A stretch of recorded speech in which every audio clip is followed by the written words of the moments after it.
Hey, this is Paul from Twist and Shout, and welcome to 2016 and our first episode of Tales of the Wall for this year, which will be number 15 in the running order. And Tales of the Wall is our ongoing web series where we talk about the various memorabilia and posters and stuff on the walls here at Twist and Shout. Today we have a very, very special episode. I'm really proud of this one. This summer I was at a Colorado Music Hall of Fame event at the Trading Post at Red Rocks. That's an organization I'm involved in, I'm on the board of, and also something I'm very proud of. Anyway, I was there and I was chatting with Harry Tuft, who runs the Denver Folklore Center and has since 1962.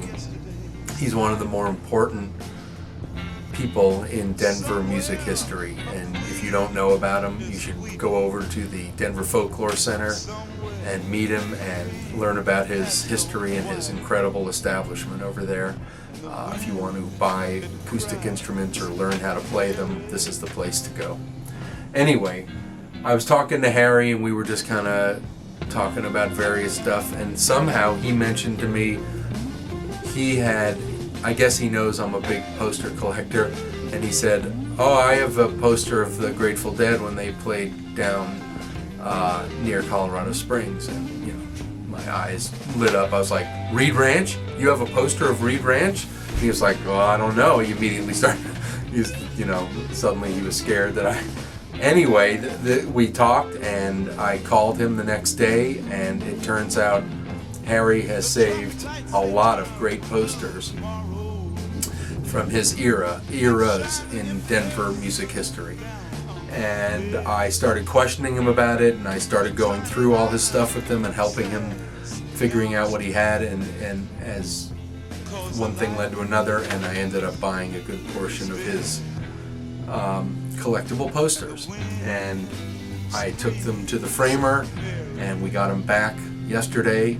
And I'd just like to mention my framer in case you were ever looking. You see how nice our stuff is.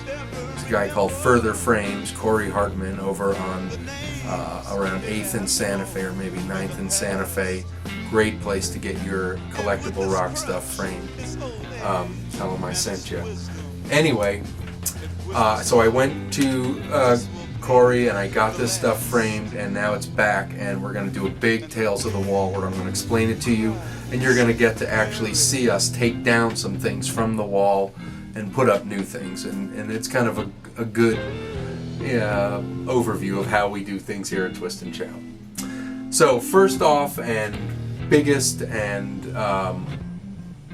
really exciting to me, is this, the Denver Pop Festival, which was June 27th to 29th, 1969 at Mile High Stadium, and it was put on by Barry Fay. It was a 3-day event, and this is where Invesco Field is now, and it may have even been called Bear Stadium back then, but it was on I-25, and this 3-day event came, and it was very important in rock and roll history and Denver history for a number of reasons. One, this is obviously supposed to be Jimi Hendrix. Who knows if it was licensed at the time, but they, it's got this really cool image, this unbelievable Joseph's Baby aspirin colored orange thing that just pops out. Really an amazing, plus it's got Denver Folklore Center brought to you in part, and it talks about broadcasts from the Denver Pop Festival on this KMYR radio. I mean, there's just so much great Denver history in this thing. It's amazing. Did somebody record these broadcasts? Do these broadcasts exist in some archive somewhere?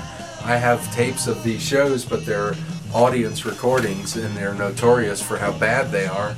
Although they're very interesting. Let me give you another side note. On this recording, the Mothers of Invention played, and Frank Zappa is credited with inventing the wave, the stadium wave, at these shows, because as he often did, he did a bunch of instructions for the audience where they were supposed to do stuff, and one of them was stand up, wave your hands in the air, and sit back down. And anyway, and on the tapes, during Iron Butterfly's set, the guy who's taping it finds Mother of Invention, Bunk Gardner, in the audience, and goes over and interviews him and starts talking to him about how bad he thinks Iron Butterfly is, and all it's a very interesting little historical thing. Anyway, they did these 3 days of shows. One of the things that was really important about it was the final show of the Jimi Hendrix Experience. After this show, the Experience broke up and Hendrix went on to form various other things, Gypsy Sun and Rainbows and Band of Gypsies and various, the rest of his career. But this was their final show. In addition, the Mothers and Zephyr, all kinds of great Colorado bands, and other Big Mama Thornton, Johnny Winter, all kinds of great people played at this over the 3 days. It's a very important part of Denver rock history. When you Google or try to find any information on the Denver Pop Festival poster, there was a design and there was a poster, and I've seen copies of it. I don't have one. It's also very rare, and it's a cool kind of psychedelic, and it lists some of the bands. This, on the other hand, I can find no other example of this. This, to my knowledge, is the only version of this poster. Thank you, Harry Tuft, and it is magnificent, and it'll be going up in the store. At the same time, I started looking at all of Harry's stuff, and I recognized that he had really, really awesome Colorado history stuff.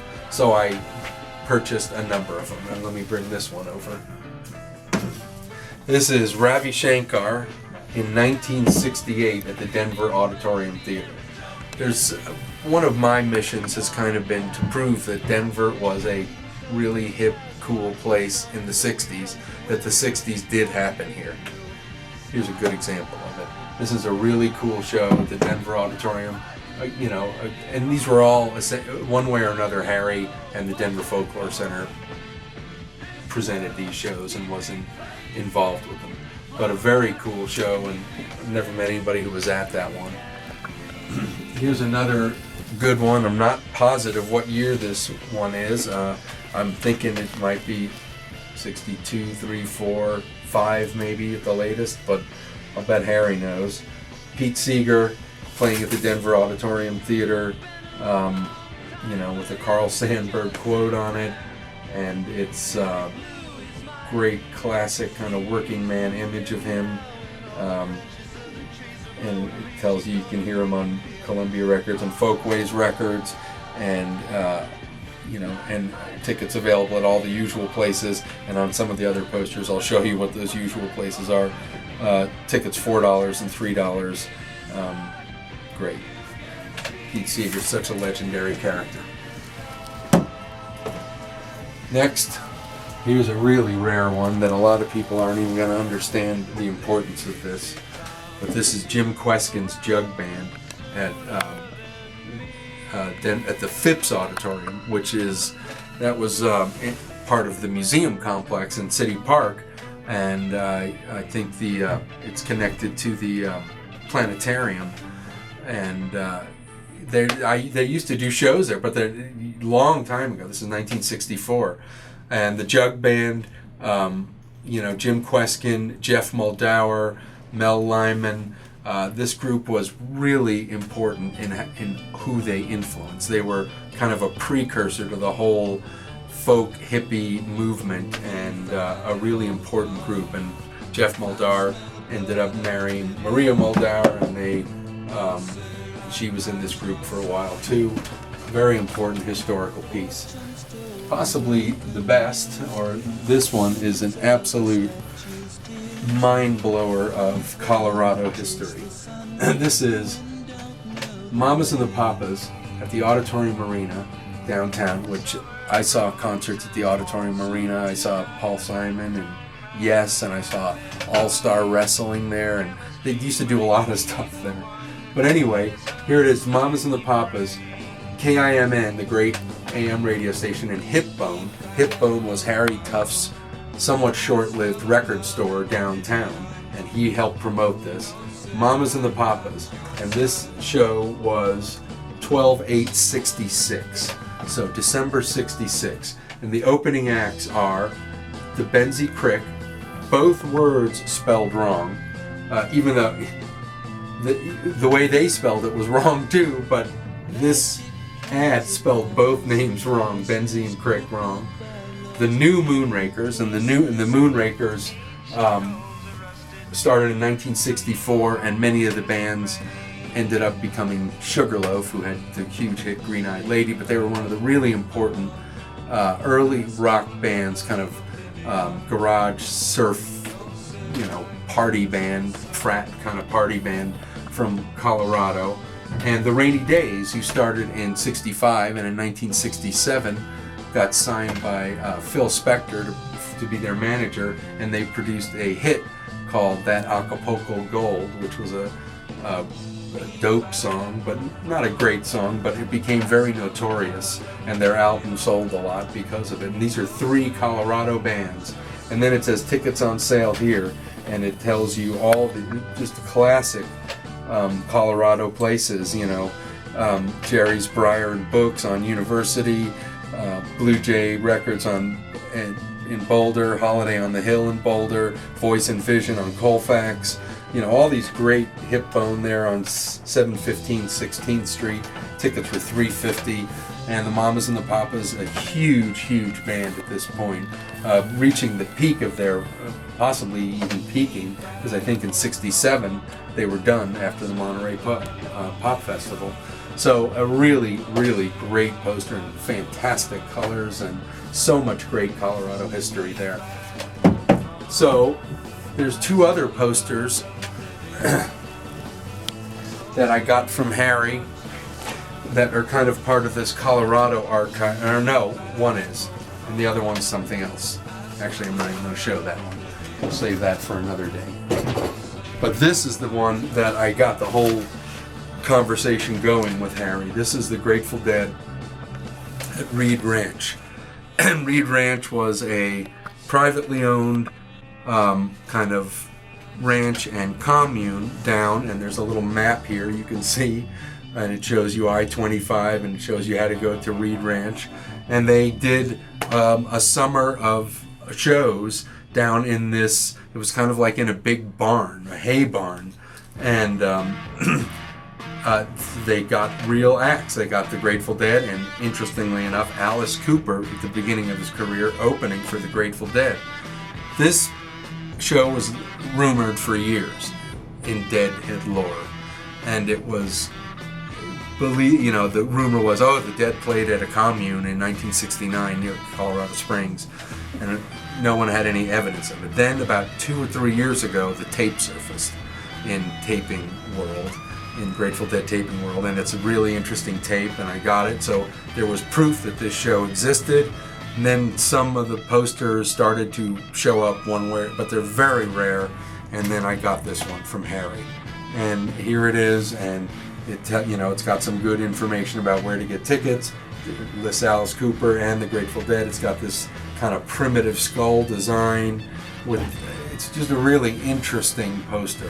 I'm not going to put it up in the store because the the walls are so high, I don't believe people would really be able to tell what it is. But I did want to share it with you, and you can feel comfortable that it will be at my home. Finally, the crown jewel of what I got from Harry Tuft. I had no idea he had this. I was kind of just expecting to get a bunch of Colorado stuff.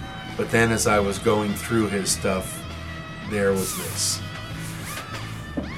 This is the Beatles from their final concert at Candlestick Park in San Francisco. And the exact date was August 29th, 1966, so Revolver had just been recorded. This is as big as it gets in poster collecting world for me. The biggest band, their ultimate show, their final show, a poster, a beautiful psychedelic poster with this great image of the Beatles. It's not in perfect shape, but it is magnificent. Again, Corey Hartman from Further Frames did a fantastic job framing it. And this is real, and this is going to go up in the store, and you will be able to look at this, and this is really a piece of rock and roll history here. Beatles at Candlestick Park. As a postscript, and you notice the Circle, and the Ronettes, and Barry and the Remains were the opening acts. And the Circle did Red Rubber Ball, which was a song that Paul Simon wrote, and they overheard him doing it in the studio and stole it and put it out before he could. It was going to be a Simon and Garfunkel song. Anyway, Beatles, Candlestick Park, and then the postscript was this last year, Paul McCartney, they tore down Candlestick Park, and Paul McCartney's band was the final band to play there. And so the Beatles did their final show, and then he closed Candlestick Park. So we'll continue this. We'll show some video of us hanging these, and then you'll get to see the final, how it looks and the stuff that came down. And this was a really special and wonderful Tales of the Wall, and these will be things you'll be able to enjoy here at Twist and Shout in the future, and now you got the whole background on them. So Tales of the Wall, Volume 15, this is Paul Epstein thanking you for watching, and we'll see you next time.